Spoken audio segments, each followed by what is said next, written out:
Okay, good evening, everybody. Thank you very much for joining what is our final meeting for 2022 and is an extraordinary meeting. So welcome councillors, welcome staff, welcome members of the public, those that are here in person and those that are listening online. Thank you for joining us.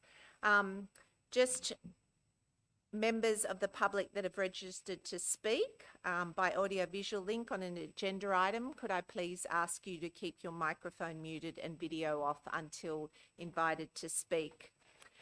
Everyone at this meeting is reminded to conduct themselves in a polite and professional manner, keep communication factual, use appropriate language and tone.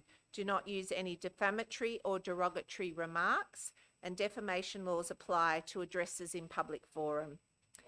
I also ask councillors to observe the requirements under the Code of Meeting Practice and Meeting Etiquette.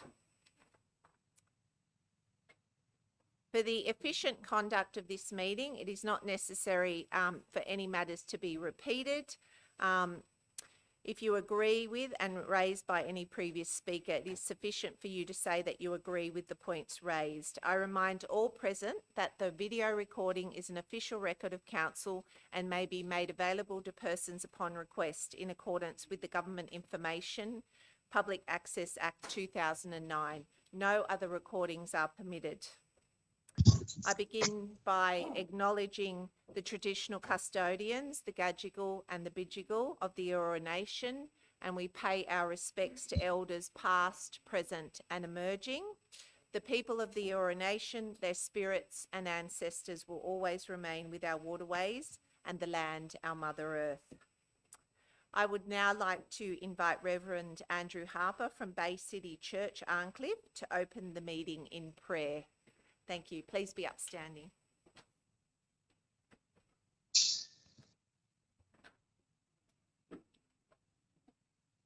Heavenly Father, we just thank you for this season.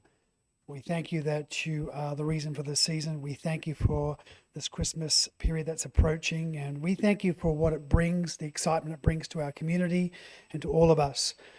But God, we also acknowledge that this season does highlight lack and need, God, in people's homes. And God, we just pray for that part of our community that right now, God, are struggling financially or just with necessities, God, and we just lift them up to you. And we also, God, we just are thankful for those services right across our community, those many vital services that are there to support emotionally and practically those that are in need. And God, finally, I just pray that this season that we just pray for health and well-being and safety. I pray for all the councillors, our mayor, God, and our council staff, God, that this season would just be a time of refreshing, God. And we pray for safety as they travel and holiday. And we just pray it would be a great opportunity for time with family and friends. And we just thank you once again, Jesus, for your reason for this season. In your mighty name, amen. Please be seated. Thank you, Reverend Harper, for joining us this evening. Next, we move to attendance and apologies. I don't have any apologies, but I have a procedural motion as we have councillors Fardell and Sarovnosky who are unwell, wishing to participate in this meeting by audio-visual link.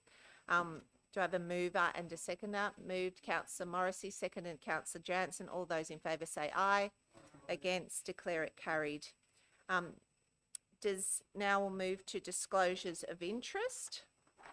Are there any disclosures of interest that councillors like to make? So we have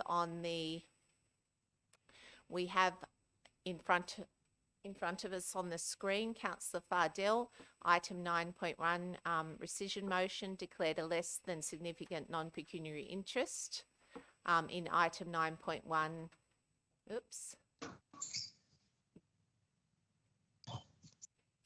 due to the fact that she had attended an HEPA flag raising function, but she will stay in the online chamber for consideration and voting. Thank you. Thank you, Councillor Fardell. Councillor Sarovnosky. Yes. Thank you, Madam Mayor.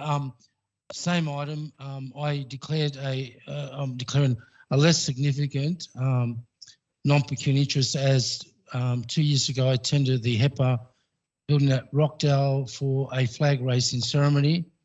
But I will be in the chamber in relation to when the rescission motion is debated, and also I'm declaring a less significant non-pecuniary interest in terms of the notice of motion in relation to Scarborough Park.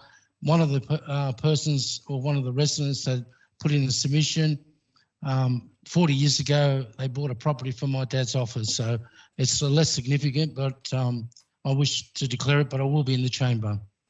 Thank you, Councillor Saranowski. Councillor Souness.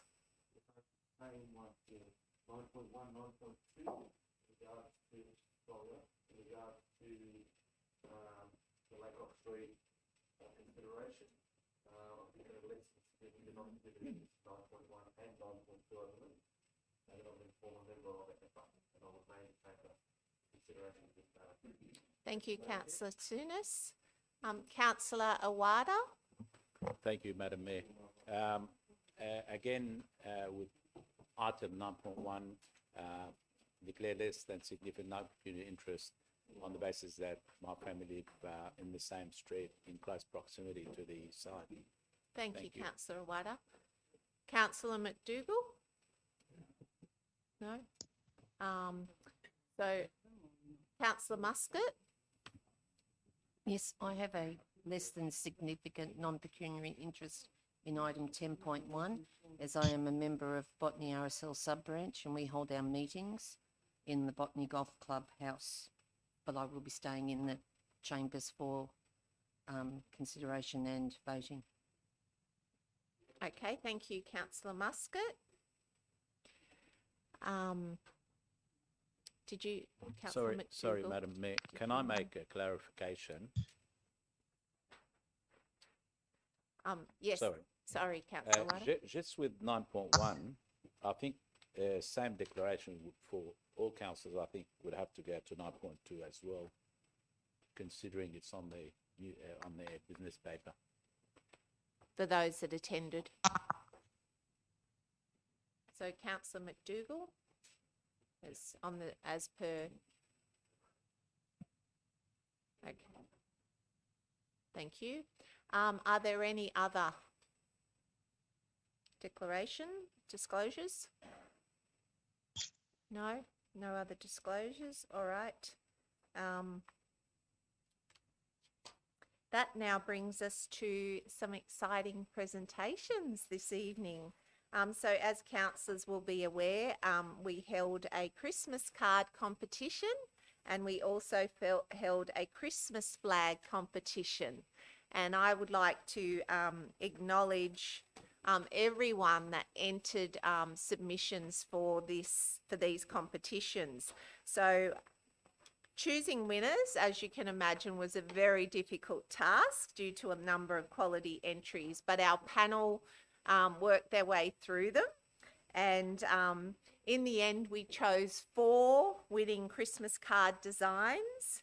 And what I'm going to do, I'm going to invite each of those winners now up to receive a certificate and have a photo, and all 4 designs will be used on our Christmas cards this year, and councillors will see in front of them a copy of those there. So I'm very excited, and I'm going to ask you to all come up.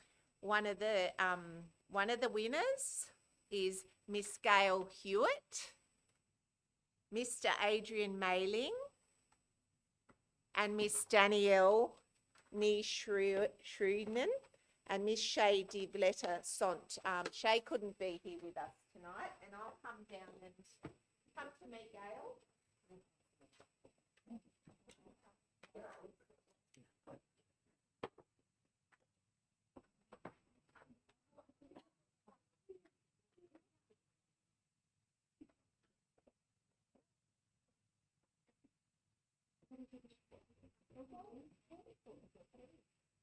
So this was Gail's amazing photo of a Christmas stocking. Well done, Gail.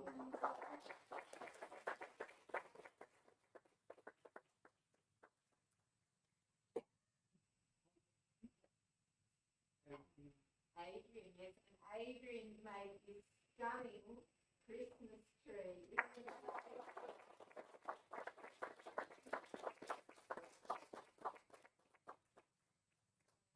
Then we have Danielle, thank you so much. It's a beautiful, stunning watercolour. Yeah. Yeah. It was a colour of Christmas light on top. Yeah. Thank you very much. Congratulations.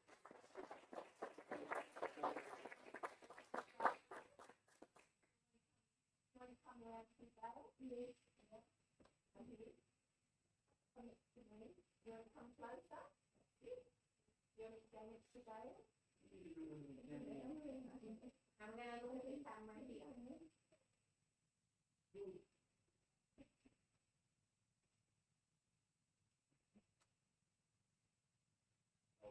Wonderful. And these cards are going to go to all sorts of different people in our community for Christmas. So wonderful. Thank you very much.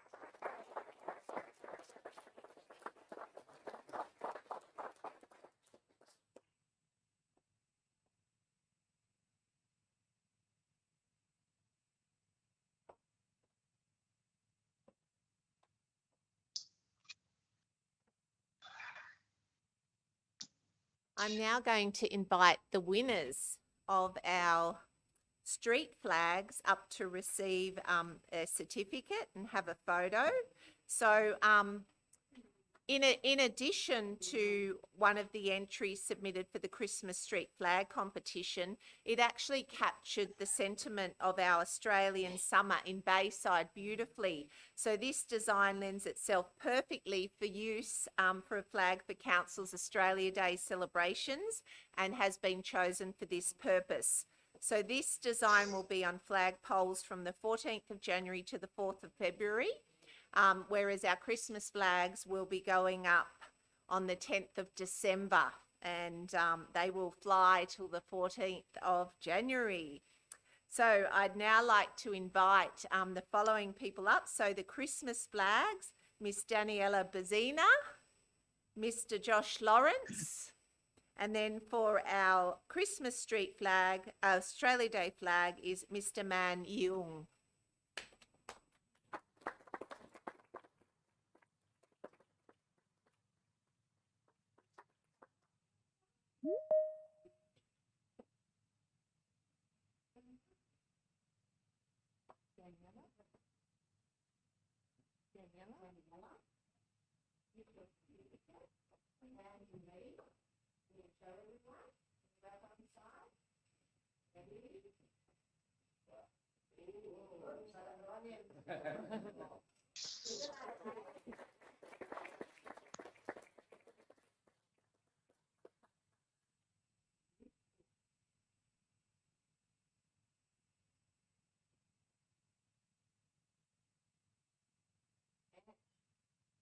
Josh. Thank you. There you go. We'll show yours now. On the right edge. There we go. Nope.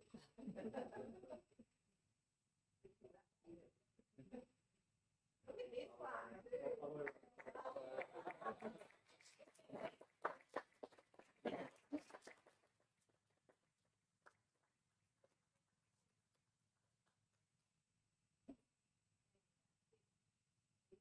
See those two flying over the next little while. Yeah, nice and bright, brighten up our city. Thank you so much. Thank you. And congratulations, Nan. Amazing. And so we diverted yours from a Christmas to an Australia Day. I hope that's okay. Wonderful.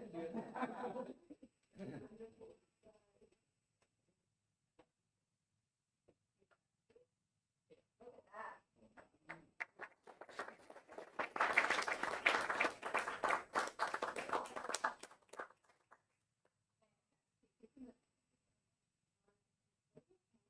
Anyone like to come up to the PowerPoint?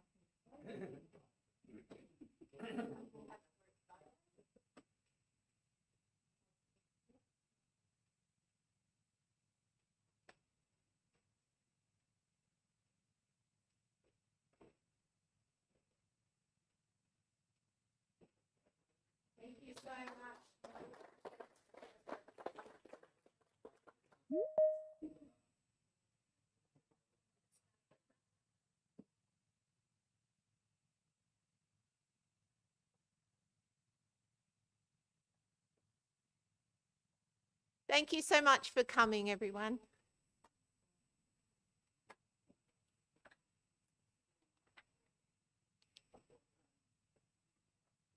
Okay, councillors, this now brings us to number 5, which is items by exception.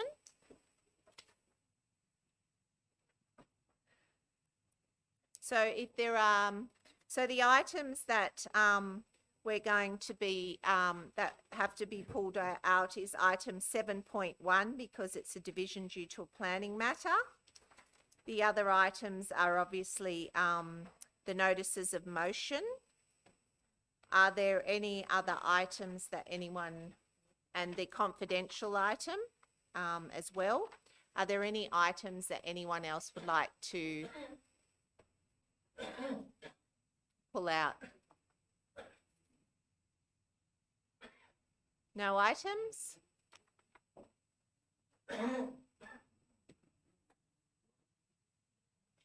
Okay, in that case, all the other items will be dealt with by one resolution. May I have a mover?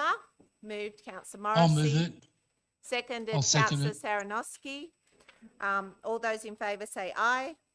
Against, declare it carried. All right, this takes us to the public forum. So we have some speakers who have registered to speak tonight. So there's 4 speakers. So we have speakers for item 9.1, the rescission motion in relation to the proposed recategorisation of 72 Laycock Street, Bexley North. So just before I invite those speakers up, the General Manager would just like to address Council. Thank you, through the chair. The rescission motion tonight specifically concerns Council's decision to amend a plan of management for the community public open space at 72 Laycock Street.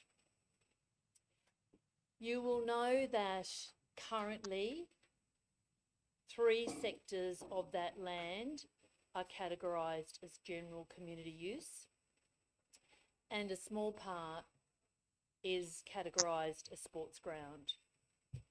Tonight, the proposal is to categorise that sports ground area into general community use. And I want to be really clear. I think there was some misunderstanding about what the 2 different categories are. So just so that everyone is absolutely clear, reading from the guidelines in the Local Government Act and the core objectives. So sports ground is very specific. It's for land used or proposed to be used primarily for active recreation involving organised sports or the playing of outdoor games. For land that is general community use, it has a wider definition. It is for public recreation and the physical, cultural, social and intellectual welfare or development of individual members of the public. Councillors, regardless of the current proposal over 72 Laycock Street, the staff report and the staff view is that it is to Council's advantage to reclassify the site. It provides consistency across the site and it provides more flexibility in the future to deal with the site. To put it simply, it's a broader category which allows for a greater diversity of use beyond organised and informal sporting activities. It is separate to the current proposal. We're not debating the merits or otherwise of the current proposal over that land. However, we do acknowledge that the property and planning issues that are currently apply to 72 Laycock Street are very complex. And what we are proposing is that there should be an information session in early 2023 to discuss those issues prior to the DA going to the Bayside Planning Panel next year. If councillors would find that useful, we think that given the complexity of this matter, the planning matters, that an information session would be useful. But that is not what you are debating tonight. You're simply debating whether or not to reclassify a portion of the land. Thank you, General Manager. Speakers are advised that a warning bell will sound when only 1 minute of speaking time remains. As there are 3 speakers on the one matter, speaking time will be 3 minutes per person. Speakers who are joining the meeting via the Teams app are to have their video off and microphone muted until invited to speak. Speakers will be removed from Teams once the item has concluded. You can then watch the remainder of the meeting on Bayside Council's YouTube page.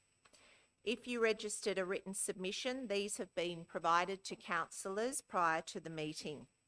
Speakers are reminded to keep communication factual, polite and professional, and to use appropriate language and tone. Do not use any defamatory or derogatory marks. Defamation laws apply to addresses in the public forum. And as the General Manager indicated, all we are considering tonight is the reclassification. So any discussion needs to be by speakers needs to be focused on that specifically. Okay, having said that, I now invite Miss Nicole Cremassos, who is on Teams, I believe. Oh, you're here. Excellent. Please come up. And you are speaking for the motion.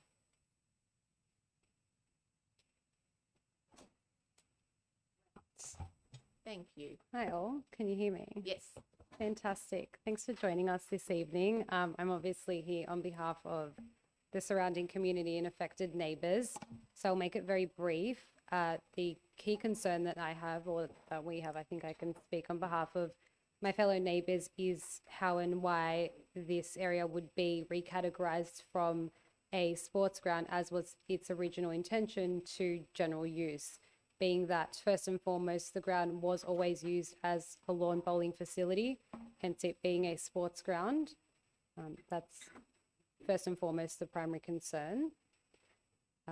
Following that, it was partially recategorised from sports ground to general community use. That then opens up the broader issue that grounds can be used, or those grounds can be used for anything that is not perhaps to the best use of the community. Now, being that it is a suburban area, it is very residential. There are families that have been there for 20 to 30 years, no intention of moving. There are young children, elderly people. It is no place for anything other than a sporting facility or something that has been put there for the best intention of the surrounding community. We're not talking about the plans or the proposed plans. I understand that. However, based on those plans, they are ill-fitted. Again, it should be used as a sporting ground, and in my personal opinion, that should be for all of the quadrants, not just the one. So being that we have now are in a position where we're in the final quadrant that is potentially going to be recategorized, again, from sporting ground to general use, that's taking away the core essence of what this land intended to be. Thank you. Thank you very much for coming. I would now like to invite Mrs. Mila Speranza, affected neighbour, who is speaking for the motion. Welcome.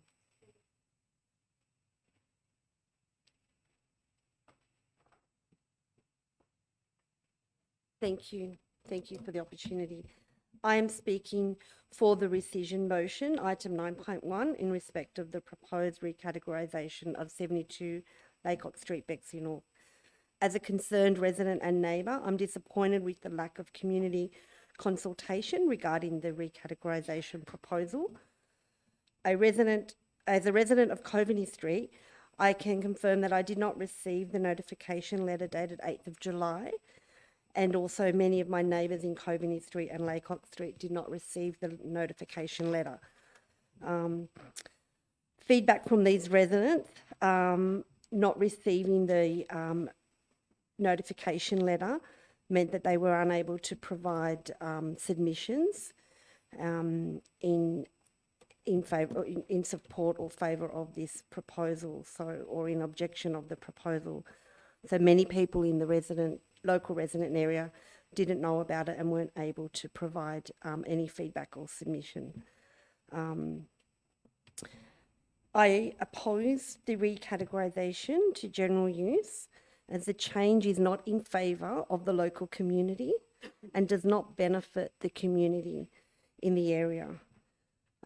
We, the community, need and want more sporting facilities for their families, and this recategorisation is a disadvantage to local community and residents as it reduces the available grounds and available area for sports grounds and open space. The current sports ground categorisation satisfies the core objective under Section 36F of the Local Government Act 1993. And this is to encourage, promote, facilitate recreational pursuits in the community, involving organised and informal sporting activities, as you said. And the local residents are in support of the current categorisation and would prefer the council maintain the current categorisation and implement a plan to have the site upgraded to include new sporting facilities for the local community that would benefit the local community. The space is perfect for outdoor sporting facilities for families, and the proposed recategorisation does not benefit the local residents. I ask the council to act in favour of the local community and support the rescission motion, please. Thank you. Thank you for joining us. I now invite Mr. Gordon Fay, who is for the motion. Welcome.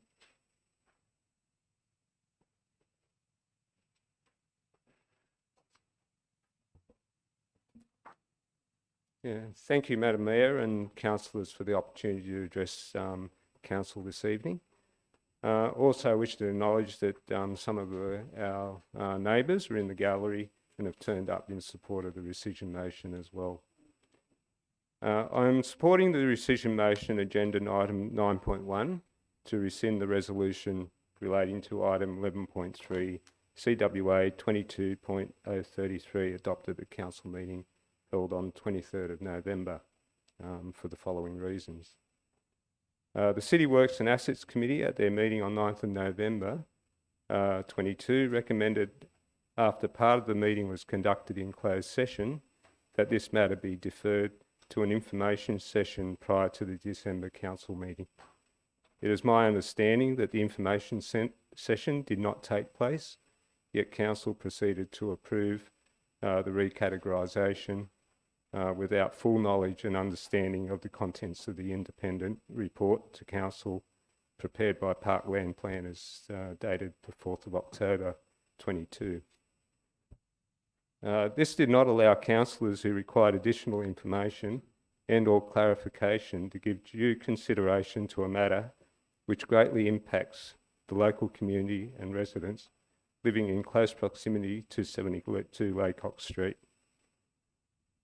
As a very concerned resident, I and other members of the local community would also like to have further information and clarification on certain areas of the independent report.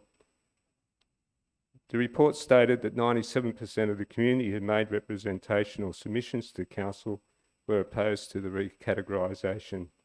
Whilst this percentage is almost unanimous, the actual number of responses counted is in fact higher, as the report did not consider the 67 people who signed the petition, and where more than one person in a household may have put their names to the one submission. With regards to the petition, the intent of those signing was in relation to recategorisation and not rezoning. I note also from feedback from some residents in Coveney Street that they did not receive the letters. Section 3.2 of the report states changes to the AHEPA proposal since 2017 now mean that the Northwestern Bowling Green will be used for recreational purposes by AHEPA members and not for competitive lawn bowls. It is understood that access to the site will be for AHEPA members only, and public access to the site will not be available. Council considers that the general community use category is now more appropriate for the former Northwestern Bowling Green than the sports ground category. I questioned the above on a number of grounds. Seconder? Yes, another minute, Sorry. one Oh. more minute.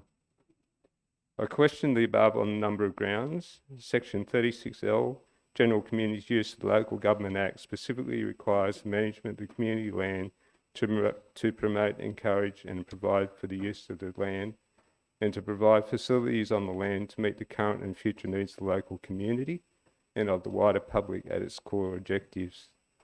AHEPA, by all indication, is an exclusive member not-for-profit organisation whose operations are contrary. Mr. Fay, I'm going to have to ask you to stick to the So recategorisation. there's an extension because they should have been. It's not about an extension, councillor Barlow. It's around going off topic. We can only discuss Okay. the recategorisation, not the entity. Oh, okay. So under the current categorisation of part sports ground and part community use, AHEPA would also not meet the core objectives of the sports ground category to encourage, promote and facilitate recreational pursuits in the community involving organised and informal sport activities and games, and ensure that such activities are managed having regard to any adverse impact on nearby residents.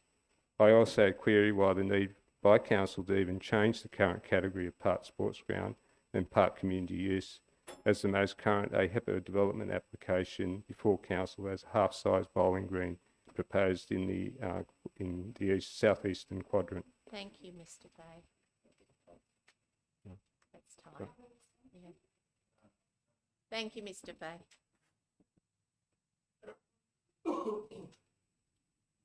Okay, councillors, there's an officer's recommendation before us. Is there a mover and a seconder? Moved councillor Hannah, seconded councillor Werner. Is there any discussion? Thank you, Madam Mayor, for the opportunity to speak to this. Now, I acknowledge the fact that this is being broken up into segments, and that's where the problem lies, Madam Mayor, because this is a very, very complex matter.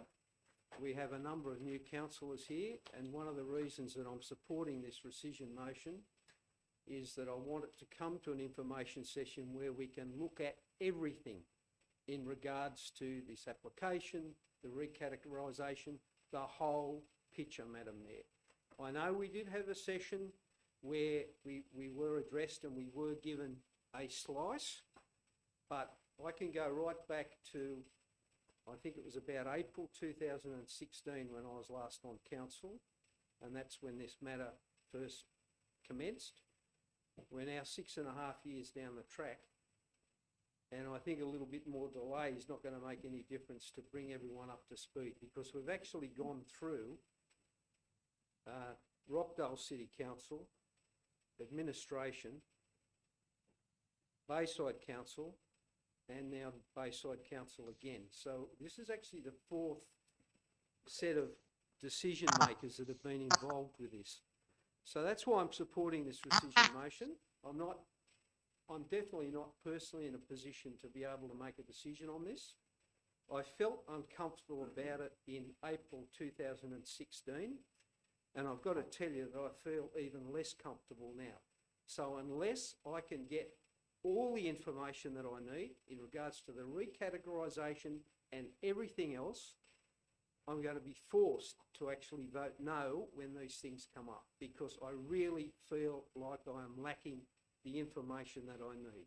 And given it is the season of giving, I don't think it's actually asking too much if we defer this till early next year, get the full information, get the councillors to be able to ask questions, get their answers, and be able to make a fully informed decision. Thank you, Madam Mayor. Thank you, councillor Hannah. Any other speakers?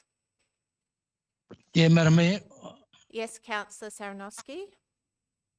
Madam Mayor, I'm just going to stick to the facts in relation to this matter. Those councillors that met on site, I can't remember what year it was, HEPA indicated to council in relation to that, we're only talking about one part of that site, was to do a community facility where, similar to, I think it was the Potters Club or the gallery, or the archery, sorry, on as past, if you go along to Rookwood, there's an area there where families can use the facility there. HEPA indicated to us at the meeting, and those councillors will know that they were on site, indicated to us that if there was a demand for lawn bowls, and if they had members of the organisation that there was an interest in lawn bowls, they would also open up that area for lawn bowls.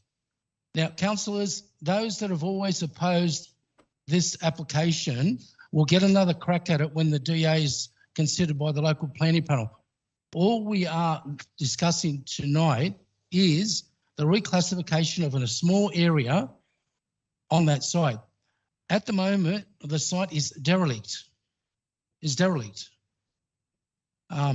HEPA's got the building, they've got the lease, they're paying rent, and it was always from day one for a community facility. I'm sure HEPA would not deny any members of the public access to the property, because at the end of the day, HEPA is a community non-profit organisation. Now, what concerns me, councillors, don't believe me, believe what the general manager said earlier tonight was in line with previous council's decision. And I'm opposed to the rescission motion.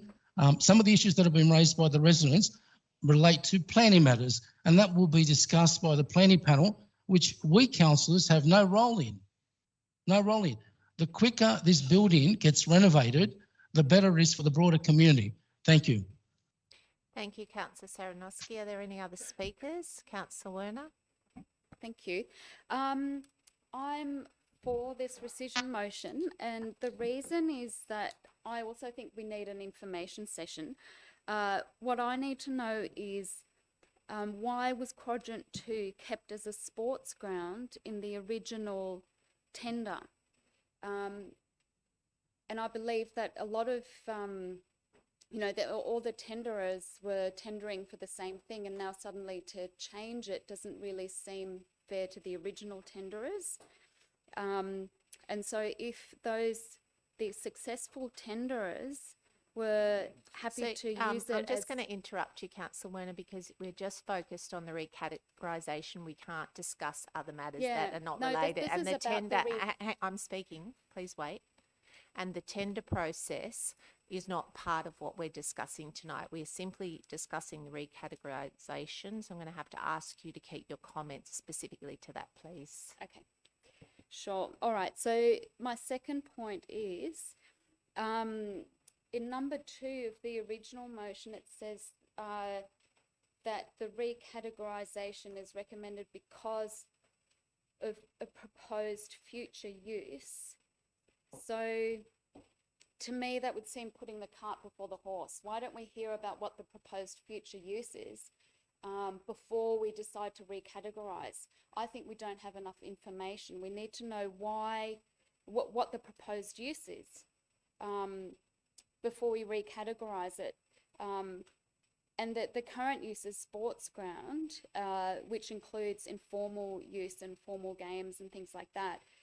Seems to be what the surrounding community would like that area to be used for. So I think we need a lot more information on this before we can make this decision. And that's why I think we should vote for this motion to be rescinded. Thank you. Thank you, councillor Werner. Councillor Morrissey. Yeah, thank you. I just, again, just to remain focused on what we're talking about, it's a recategorization of the land. The development application is still subject to assessment, which talks about the future use, and there'll be conditions contained within those that application, which may or may not be approved. That's outside of our hands, and we'll go to a planning panel. So we're not talking about the use in that and the conditions and anything like that. We're just talking about the recategorization of the land. It seems to be we're not here to reinterrogate all of the issues that have been going on for a significant period of time.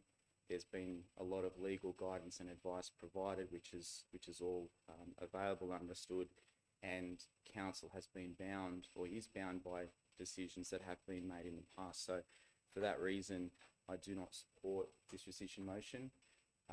We should proceed as per the original recommendation. And given that there's been 2 for and 2 against, I move that we now put this motion. Thank you. Thank you, Councillor Morrissey. The motion has been put, therefore I rule that we put the motion. No, And- well, Councillor Hannah, you're playing the same game as Flowers in this room with Peter Councillor Politics up there. Barlow, Coun- please Ma- be Councillor Hannah has the seated. right It to is the reply. procedural, it That is the is procedural disgraceful. motion. The motion has been put. We will now vote on the motion. A right of reply. Would you like a right of reply? Yes, it's after. Yes. Before it's All right, so there is a motion in front of us and it is a rescission motion. All those in favour say aye. Against? I declare it lost.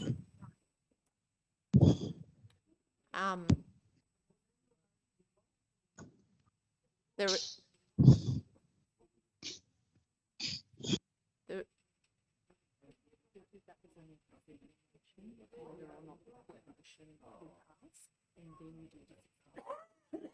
no.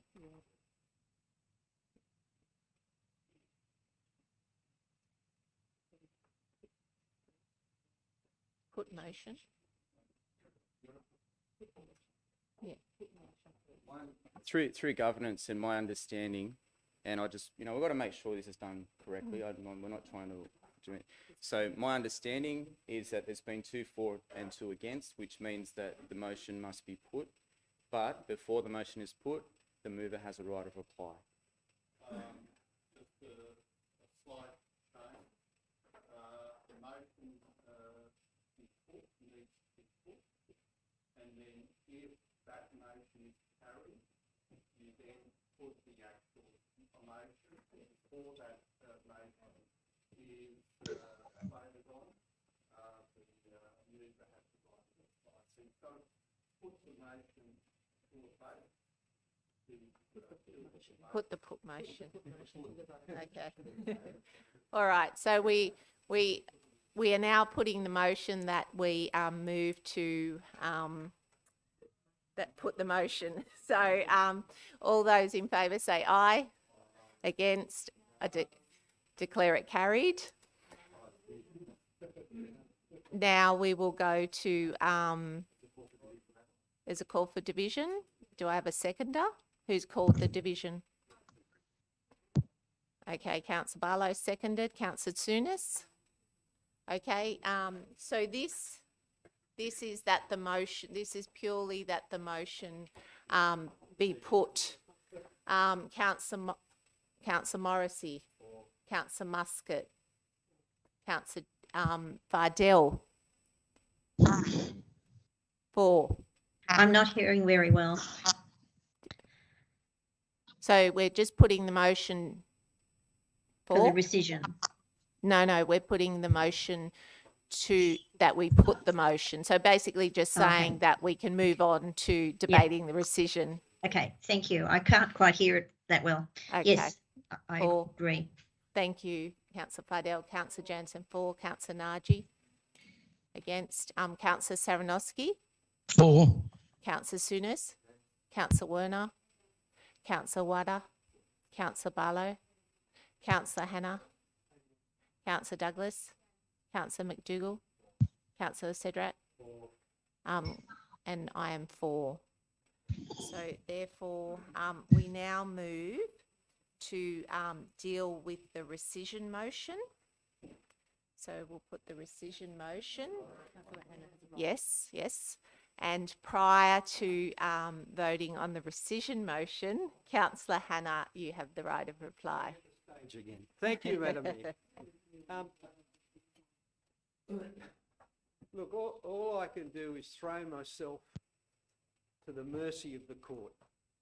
And all I'm simply saying to councillors here, please allow us to delay this for another few months early into the new year, to bring it to a full information session so that we're not looking at little segments of this all the time, little pieces that we have to try to put together, so that we can look at the entire picture, have a full and open to and fro discussion at an information session, get the information we need, and then bring it back into the chamber and make a decision on it.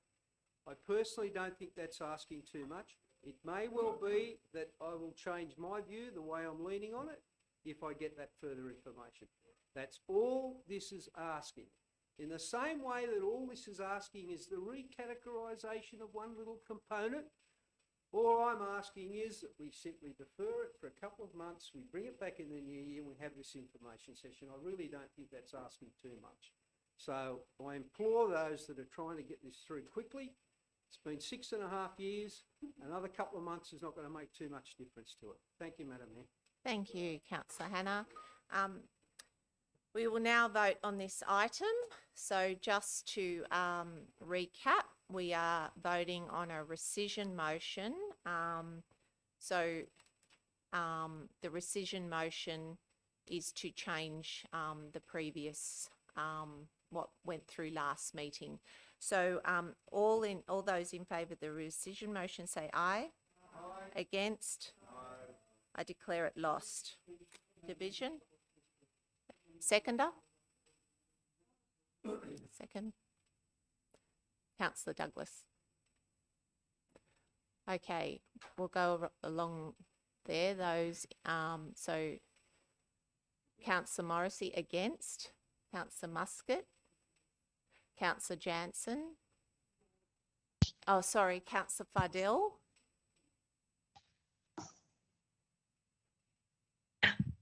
Sorry, against. Thank you, Councillor Fardell. Councillor Naji. Joe went. Thank you. Councillor Saranowski. Against. Councillor Souness. Councillor Werner. Councillor Wada. Councillor Barlow. Councillor Hannah. Councillor Douglas. Councillor McDougall. Councillor Sedrat. I'm against. Thank you, councillors. Therefore, I declare the motion lost. All right. That now takes us to item. So therefore, given that the rescission motion was lost, the alternate motion, which is 9.2, lapses. Therefore, that is removed. So we are now dealing with 9.3, which is 9.3, which is a notice of motion, which is the relocation of the Scarborough Park Courts facility. So we have a registered speaker who I believe is joining us on Teams, and we've got Miss Carver, who is for the motion. Welcome, Miss Carver. Please go ahead. Oh, thank you. That's a wonderful welcome. Yes, so speaking on item 9.3, relocating the Scarborough Park Courts.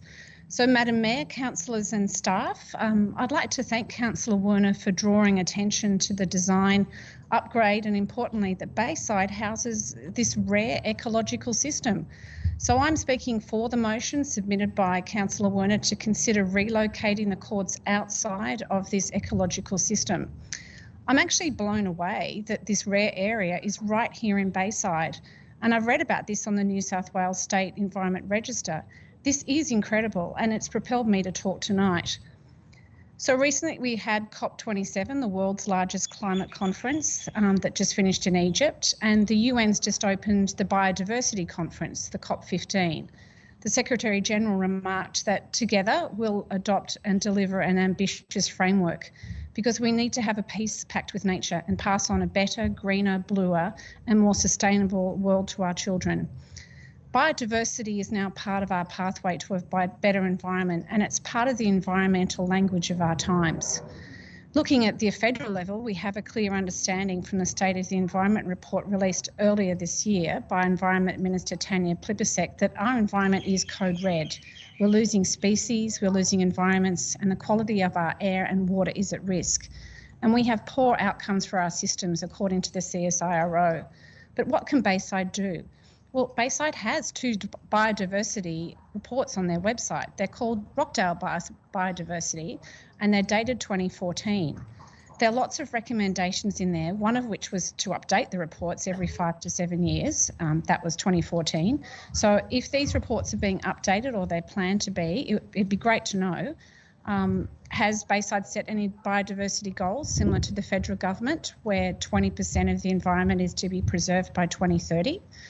But one thing that's coming through is that environmental management needs to be better coordinated, and maybe this is what Bayside's biodiversity report can formulate, maybe a really new framework for biodiversity in planning. So I appreciate the General Manager's comments and concerns about the request to change the plans. But what has happened at the moment is the review of environmental factors hasn't been released to the public. So we can't actually see much of the detail around what the impact is. And part of that is, has the council's own environment unit put in any plans? Have they seen anything that's yet to be done? There seems to be a lot of pressure from an economic point of view, but not from environmental. Has council spoken to the Department of Sport to vary this grant? You know, there's always lots of variations to grants. So I ask councillors here today to ask more of your environment unit, ask more of the planners, and ask to know more about this project before committing to tennis courts in the current place. A rare environmental area deserves more consideration, and I hope councillors here can support this motion by Councillor Werner. Thank you very much. Thank you very much, Ms Carver. Councillors, do we have a mover and a seconder? Moved Councillor Werner. Do we have a seconder? Councillor Douglas. Would you like to speak to it? Thank you, Madam Chair. Yes, so the community wants new tennis courts, but do we really need to have them in an endangered ecological community? I believe we shouldn't go ahead with this development in its current form out of desperation or fear of what might happen to the grant funding that we've received. Let's do this redevelopment properly, and the funding body may agree to extend the funding. And by properly, I mean let's consider all the options for the location of the multi-purpose courts in places that won't impact on endangered ecological communities. Let's put them somewhere where floodlighting, for example, will not impact on flora and fauna. The background to this is that the Hawthorne Street natural area surrounds the tennis courts. It contains 3 endangered ecological communities and is the most biodiverse area in the whole of Western Botany Bay, according to Dr. Arthur White, who's a local herpetologist. One of these EECs is a Kurnell dune forest and was partly cleared when the old courts were constructed.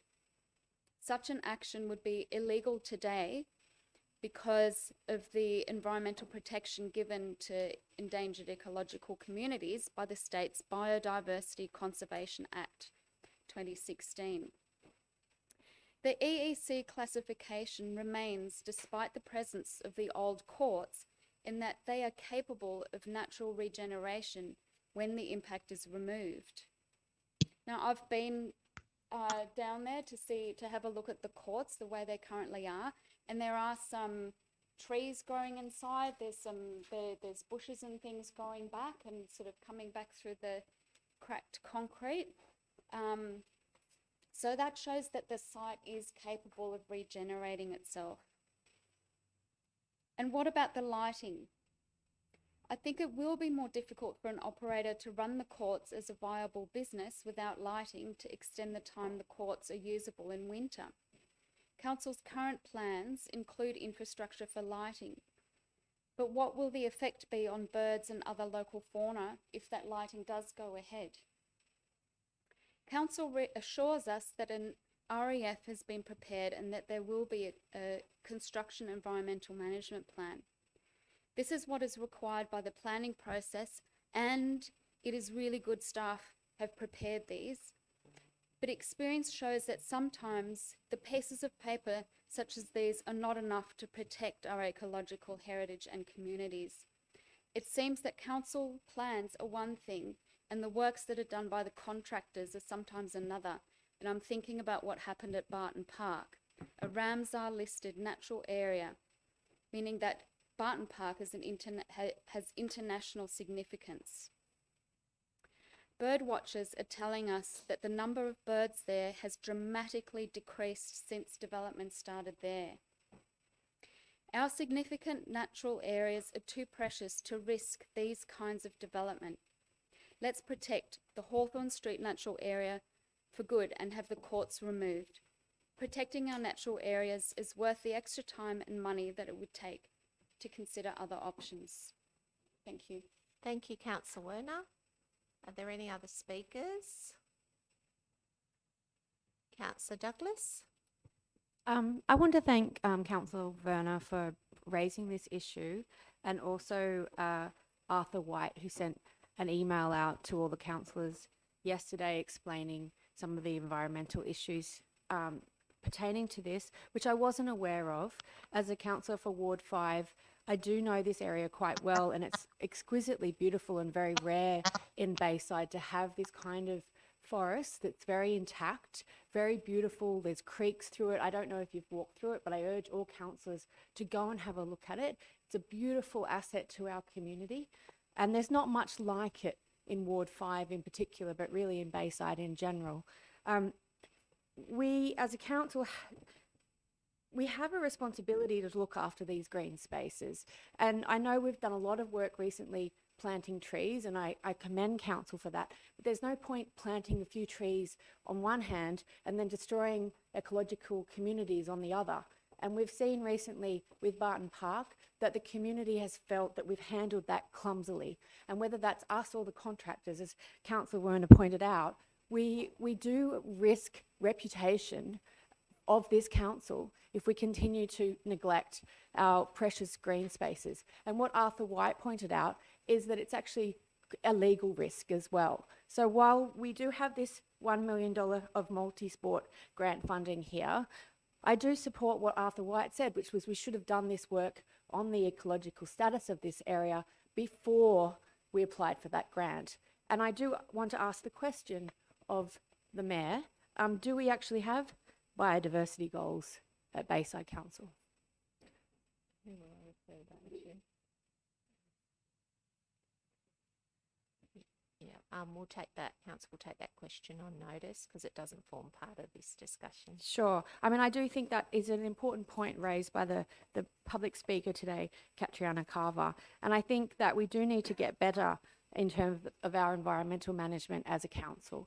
And placing a sporting ground above the needs of the local environment, I think is sending a mixed message to our community that we don't care for our environment. And that's not a message that I think Bayside Council wants to do at this day and age, when we did our community surveying, our community strategy, which overwhelmingly showed that our community wants Bayside to be a greener place. That was the #1 need from our community. And we're going against that need by risking this ecological community. Thank you. Thank you, Councillor Douglas. Are there any other speakers? Through you, Madam Mayor, I just had a couple of questions. So just to clarify, Just to clarify, I thought the floodlighting had been removed from the proposal. Is that correct? I just referred to the general manager. Through the chair, yes, there is no floodlighting in the current proposal. There is some infrastructure, should that be something council wants to do in the future, which is our standard practice. We do that at most of our sporting facilities. Thank you. Yeah, sure. I mean, if councillors remember, I did raise this previously. I think it was met with a bit of scepticism when I said that I was very concerned about putting floodlights in on this occasion, and just, Councillor Werner did just say that they were still going in, but obviously there is an ecological community there, and that sort of lighting will impact it. So I'm glad that we have removed it from this proposal. In terms of the review of environmental factors, again through you, Madam Mayor, I mean, my understanding is that is the mechanism in which we review, or rather have a third party review whether this is compliant with the Biodiversity Conservation Act. So maybe we could get a bit of clarification on that, and maybe if we could just talk through how the EEC has been considered in this. I'd love some more information. Thank you, Councillor McDougall. Thank you, Mr. Barber. Through you, Mayor. So this proposal is being considered under what's known as Part 5 of the Environmental Planning and Assessment Act. And that's a process where a public authority can consider its own development proposal, undertake an assessment, and then allow it to proceed if it's acceptable. So you're right, there's a review of environmental factors that's prepared. In this case, that's done by our city projects team at arm's length from the people who do the assessment and the assessment team. That work has included a report from an ecologist. That's an external consultant that's been engaged to look at these aspects in particular. So when that is prepared, when the whole REF is prepared, that will be submitted to our assessment team to review to see whether all issues have been addressed satisfactorily. Thank you, Mr. Barber. Councillor Hannah. Yeah, through you, Madam Mayor, I just have a question. This grant's conditional upon these courts being multi-purpose? Correct. Or dual purpose?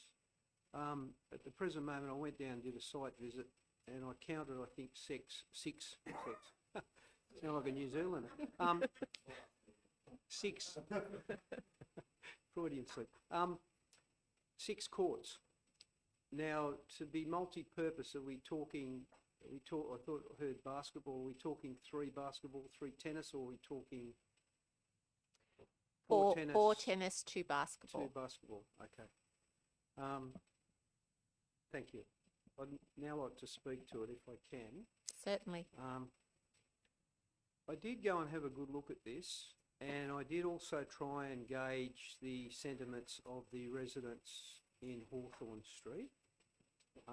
And there seems to be some sort of disparate views along there, so it was very hard to get a real united position from them.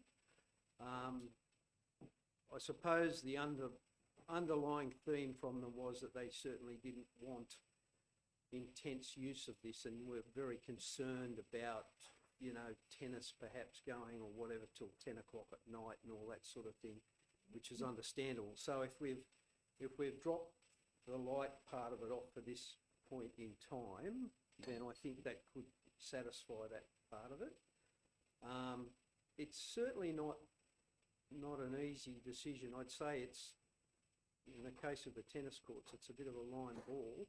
And I did read that one of the submissions did allude to some sort of court action, and we certainly wouldn't want to be served with a writ in regards to this.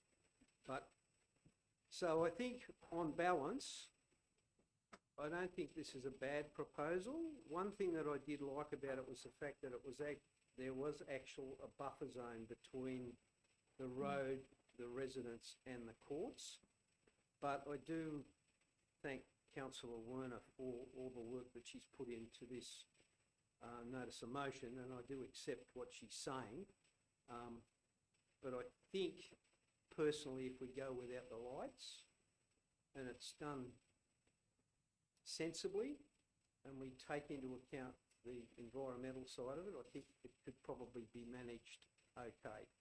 But then we're going to have to look at the commercial viability of it. So that's another issue. Thanks. Thank Madam you, councillor Hannah. Any other speakers? Just a question through. Sorry, can I have a point of order, please? I have the floor. What was that? Thank you. Councillor Barlow, thank you. Do you want a pen? Please go ahead, councillor Morrissey. Can I just ask through the chair, there has been discussion tonight around some urgency and the money and all this sort of stuff. So I think just for clarity, my understanding is that we're using the same existing concrete that's already there. We're not actually moving anything up, down, left or right. So are we using the existing concrete on the existing footprint? Yes. And my understanding based on previous times as come to council is that we did need to start work, or the grant was dependent on us starting work in December, which is this month. Through the chair, that's correct. And as a result, we are commencing demolition of some of the above ground structures. Okay, so if this matter was deferred, then we are at least at risk of losing, or are we at risk of losing that funding if we don't get started with the proposal in its current form? My understanding is that we're on a very tight time frame as it is, and that and Louise is online, our manager, if anyone would like more clarification, but the fact that we are commencing in December, we need to finish before the end of next year, so we're on a tight time frame as it is. Starting again in a new location, as I think some of the speakers have said earlier, would require a complete renegotiation of the grant, and it's very unclear to us that whether or not that would be successful. Thank you. Thank you. Thank you. So with that in mind in the comments, I won't be supporting this motion. I think that we should be proceeding with the proposal in its current form. We're not changing anything that is not already. We're not adding something to a park. We're not cutting things down. So with that in mind, my view is that I'll be voting against this and seeking to have this proposal move forward in its current form. Thank you. Thank you, councillor Morrissey. Any other speakers? Councillor Douglas. Could I just ask a question about process? I don't understand how we can be going ahead with the works if the full environmental factors haven't been reviewed and placed on public exhibition. Yeah.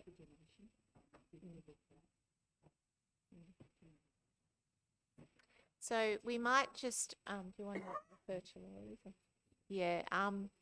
Miss Farrell, are you online? Yes, I am, Madam Mayor. Did you hear that question? Yes, I did. Are you happy to take it? Absolutely, through Thank you, you. the Chair. We have undertaken a full review of environmental factors, and our ecologist has determined that there's nothing that mitigates the project not going ahead. That has been lodged internally, and we've now engaged an external consultant to undertake a peer review of that, and it will then go on exhibition. Now, there is no requirement under the legislation to do that peer review, but given the focus and the environmental controls we want to make sure are in place, we're taking that extra step. Thank you. Ms. Farrell, can we just ask specifically about the demolition? Yes, through you, Madam Chair. The demolition needs to commence before the end of December. We do have an approval in place for the demolition works to go ahead under Part 5, and a contractor has been engaged to commence works, and they're setting up on site this week. And that's to meet the grant requirements. Thank you, Ms. Farrell. Thank Can I you. ask one more question? How can the works be going ahead if it hasn't been placed on exhibition, on public exhibition? Do we not have a requirement for that? Is that an optional thing? Can I ask you, Ms. Farrell, to respond? through you, Madam Chair, there are two separate approvals that we have. One is for demolition, purely the demolition of the players' shelters and above ground structures, and then a separate approval, which is for the renewal works, which is the full REF that will go on exhibition. So we won't commence any renewal work until that REF has been on exhibition, only demolition works to maintain the grant. Thank you, Ms Farrell. So just another question. If the public don't approve of it through the public exhibition process and we don't proceed with the works, the second part of the works, the construction, then what happens to the grant then? The grant would be returned to the funding body. So as far as we're aware in the conversations that we've had with the funding body to date, we're not able to change it. That's been the advice so far. We can't change it. So should council decide not to go ahead, the demolition will occur for those structures that were unsafe and not fit for purpose in any event. But the grant would be handed back and the works wouldn't proceed. Thank you, General Manager. Okay, Councillor McDougall. Thank you, Madam Mayor. Look, I'm very sympathetic to the wetlands and their well-being. I'm genuinely, it's, really a beautiful area. That's why I said, let's take the floodlights out in the first place, as Councillor Hannah said. And further to Councillor Hannah's point, there's a lot of, there is a divided view on the street. Certainly, I've been engaging with these people on this matter, going back years. There's a lot of ill will towards council. And a lot of distrust over the previous proposal for futsal courts there. I can tell you people there still think multi-use means futsal, which, I will certainly be voting against if that ever comes up. I don't think it's an appropriate use, and as it's sort of a dead-end street, it's quiet and, people coming in and out late at night with intense use, I just don't think it's appropriate for the area. I do think it would be a real shame if we lost this grant funding, though, I've got to say. We do have to balance competing interests. It's sort of never been a better time for Australian tennis. We have a Wimbledon champion who's just inspired a generation of young kids. This is a service that I think we should be providing. It's very sad how derelict those courts have become. They haven't been really usable in years. I'm very concerned that when we don't do something here, there's just going to be nothing happening for another 5 years. They've essentially been out of commission really for 5 years now. Moved very slowly on this, sadly, and I think losing the opportunity to do something here is really something that we shouldn't take lightly. It is a good point about the EEC, but this does run up and down this same reserve. I mean, can we not look at regrowing this elsewhere as an offset? I mean, at the moment there is no. This is again, these are concreted courts. There's nothing there at the moment. If this is something worth that we should be investing in the recovery of, the rest of the park is obviously, maintained to stop this stuff growing out. Maybe we should relook at that. But in the case of the courts, I think it again would be a real shame if we don't move ahead with this at this stage. I think, in terms of waiting for the this is only for the demolition that's happening at the moment. When the RAFs and stuff's been out on public exhibition, that's obviously goes above and beyond the requirements of the Act. But after that's been out on public exhibition, we've had feedback. I think it would be great if we got that back to council and reviewed that again, so that we can take, as I said, the street has very diverse points of view. There are obviously diverse interests here. This is about making sure we don't throw away money to see a sadly derelict community asset restored. Money unfortunately doesn't grow on trees. So I do think at this point I can't support the motion. Thank you, Councillor McDougall. Are there any other speakers? Councillor Sedrak. Thank you, Madam Mayor. I'll be brief as well. I concur with Councillor McDougall and Ben Ward 5. I thank Councillor Werner for bringing this to the attention of council. It's a worthwhile debate. And I know the area quite well, lived just a few streets away many years ago. Talking to residents, the school and the community, I think like what's been said before, this is a great opportunity that we cannot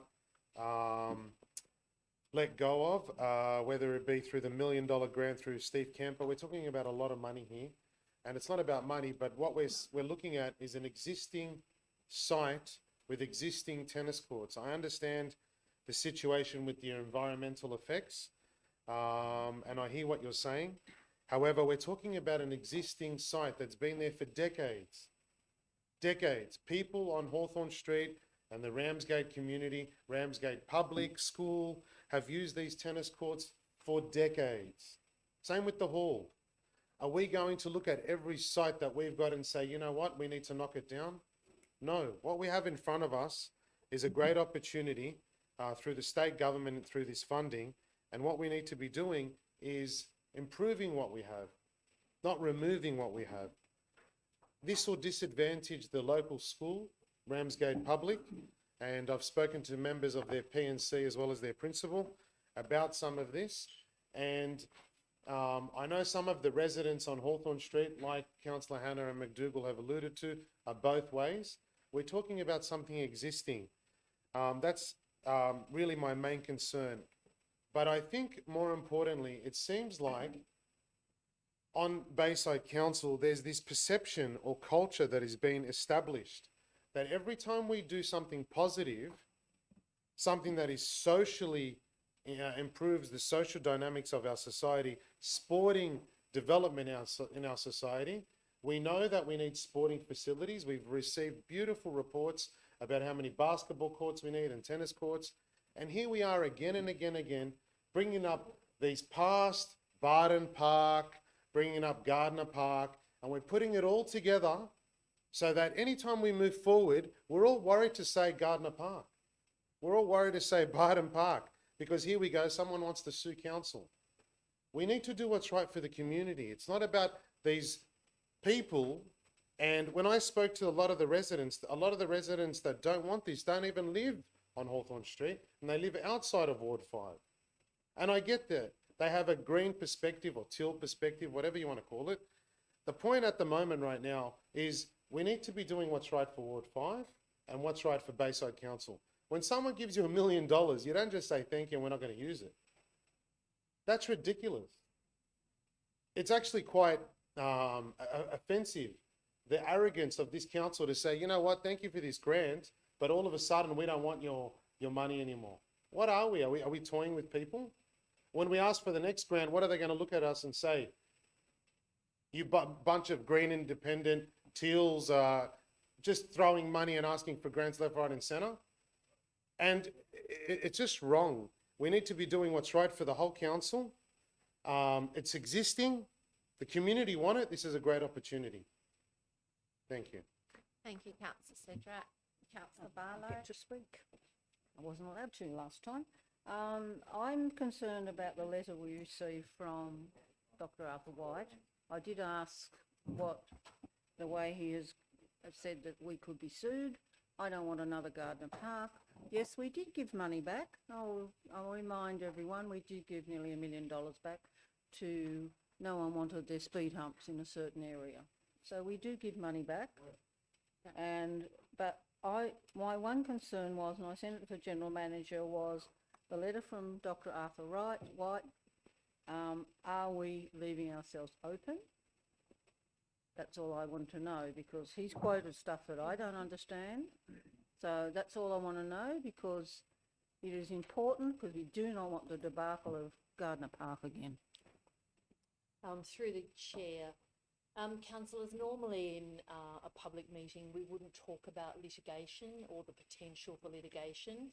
But what I can say on this matter is that we have had very detailed advice from an independent ecologist. It's not something that we have taken lightly. We have responded on the portal with some of the information that we've received so that you can have access to that.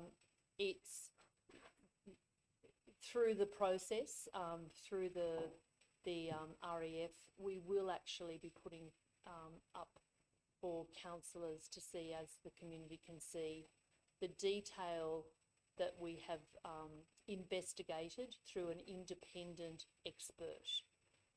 And I think based on, as some of you have said, the fact that we are not changing the footprint of something that has existed for many decades, there is not any degree of discomfort or concern from the ecologist's report. We have to stay within the footprint that exists already. That's really the basis for which we are able to go forward.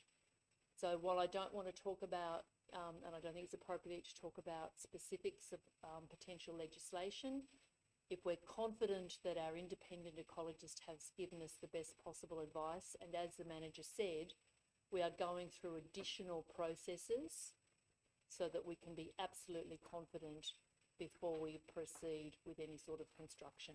Thank you, General Manager. Councillor Werner? Could I just ask one question, please? Just in regards to what the General Manager has presented just then. I just want to know, in terms of you're talking about this current site when it is renewed, will we have the existing footprint? But what about the construction phase?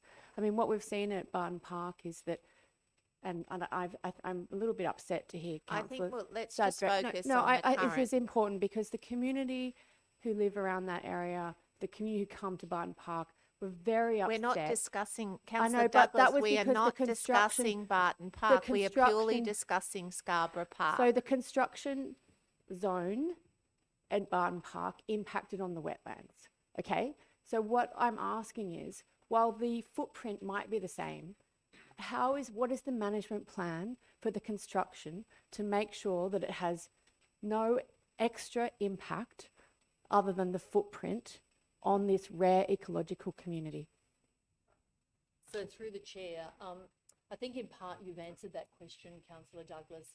There must be a construction management plan, and that has to also be assessed by an independent ecologist. So that's really what we will be dependent on. And of course, it's minimising any impact during the construction phase. The thing that's a little different in this project is we already have a footprint. We know that what we are constructing is on top of the existing plate that exists there now. But the construction management plan will be made publicly available, and I will defer to the manager how far we are into developing that.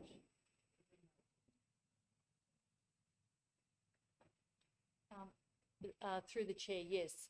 Particularly though, in this case, it has to be very sensitive to the ecological value of the surrounding land, but that's why we've employed the independent ecologist. Can I move that the motion be put, please? We just spent 2 minutes. I have all those in favour that the motion be put, say aye. Against, I declare it carried. Married.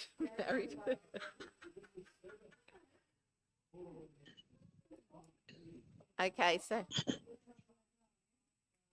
first we've had that the motion be put, so we've put the motion. So now that it's been carried, you now have your right of reply, Councillor Werner.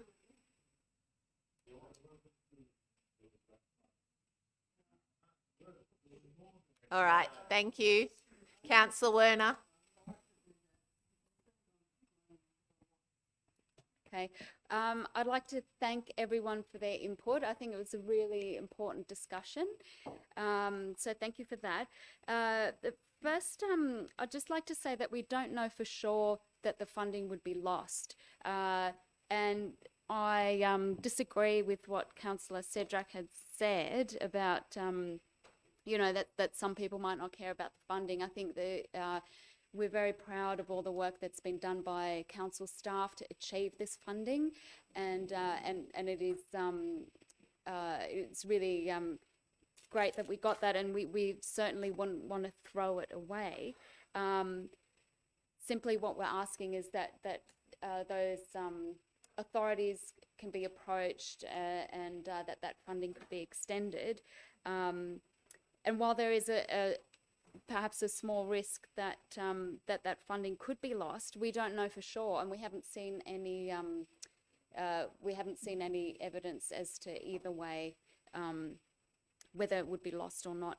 So that's one thing. Another thing is that there was an REF and a construction environment management plan for Barton Park, and yet the things that happened did happen. So I think we need to take that into account, and so I would like to urge everyone to support this motion. Thank you. Thank you, Councillor Werner. We have a motion in front of us. All those in favour say aye.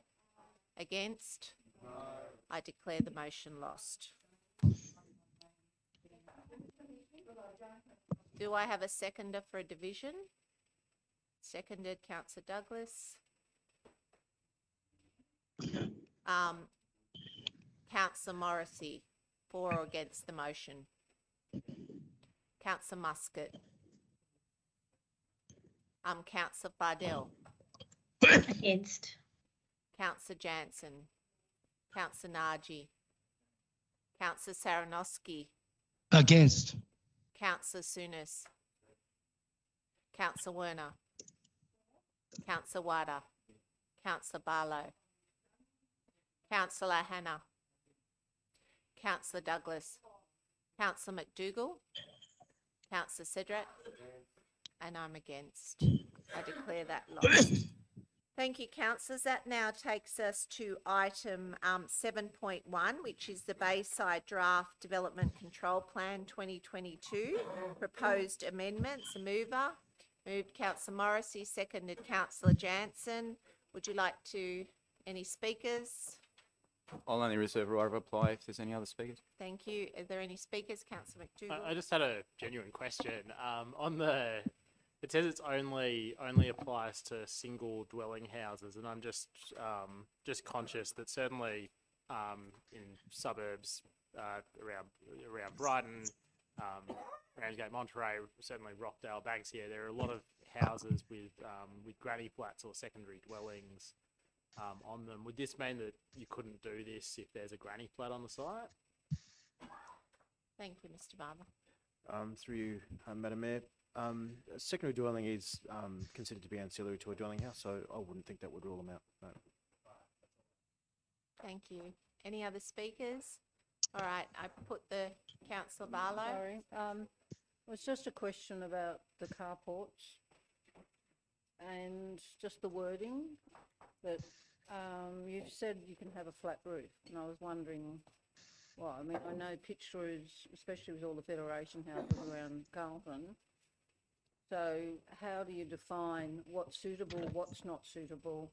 I actually like those curved ones, but I don't like flat roofs. So it is a decision that's got to be, and the wording maybe needs to be different. I don't know, but I assumed at one stage we weren't going to have any flat roofs, and to make it anyway. I've got lots of photos when I get around there of all the lovely ones in Carlton. They were all approved in 2009 and 8. All right. Thank you, Councillor Barlow. I'm sure that'd be considered. Can I just ask, because I'd like clarification on that point, but my understanding from the wording of this would be, and I think it's very well worded in time, if the house, say, had a flat roof, you would ask that the carport have a flat roof as well, so that you maintain a consistent visual style. If the house had a pitched roof, I imagine what we would require is a pitched roof that is again sympathetic to the dwelling. Is that right? Thank you, Mr. Barber.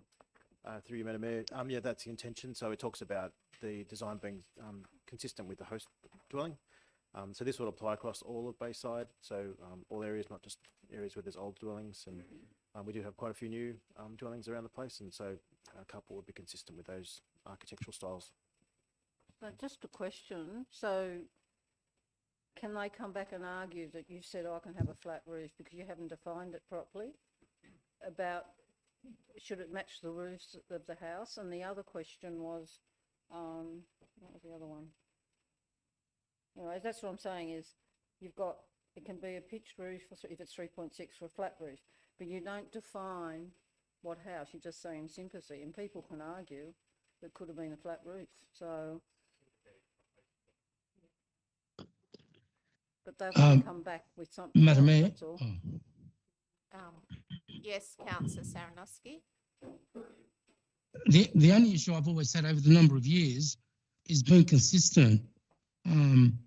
As long as we apply, because some of the streetscapes are different, and some parts of our area we've allowed flat roofs and pitch roofs, and I think we just got to have an open mind. If we've already set standard for a flat roof to someone, and then someone comes along 2-3 years later, and we say to them, no, you can't have a flat roof, then I think it's a little bit tough.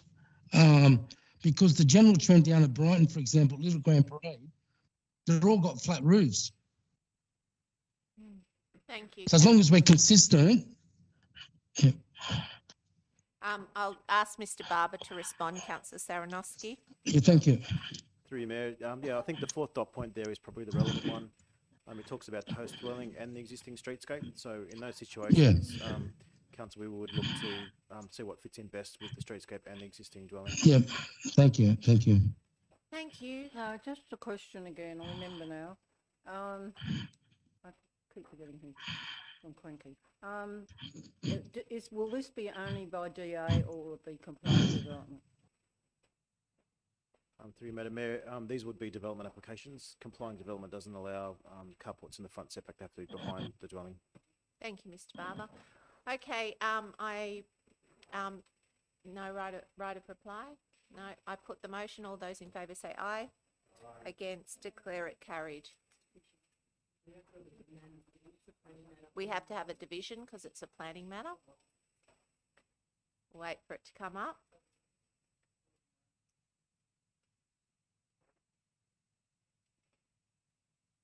Thank you. Councillor Morrissey. Councillor Muscat. Councillor Fidel. For. Councillor Jansen. Councillor Naji. Councillor Saranowski. For. Councillor Souness.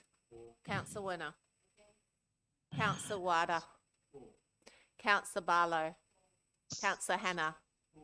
Councillor Douglas. Councillor McDougall. Councillor Cedric. And I'm for. I declare it carried. Councillors, this now takes us to close confidential reports. We have one confidential report. So therefore, in accordance with section 10A4 of the Local Government Act and Council's Code of Meeting Practice, I invite members of the public to make representations as to whether or not this part of the meeting should be closed to the public to consider the confidential items. There being no representations, I move that Council closes the meeting to the public for the reasons outlined in the report. Do I have a seconder? Seconded, Councillor Muscat. All those in favour say aye. Against, declare it carried. I please ask the press and public to leave the chamber before we consider the council items.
Thank you, councillors. I will now call on the General Manager to announce the resolution carried in the closed session.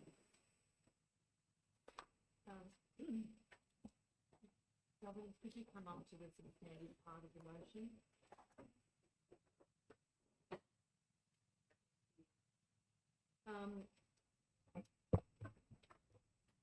So through the chair, what has been resolved in confidential is that council proceeds to invite an open tender method, tenders on the new tender specifications as outlined in the report. Council notifies all applicants of the new tender and that a further report be submitted to the City Works and Assets Committee in 2023 to advise of the outcome of the open tender process. Thank you. Thank you, General Manager.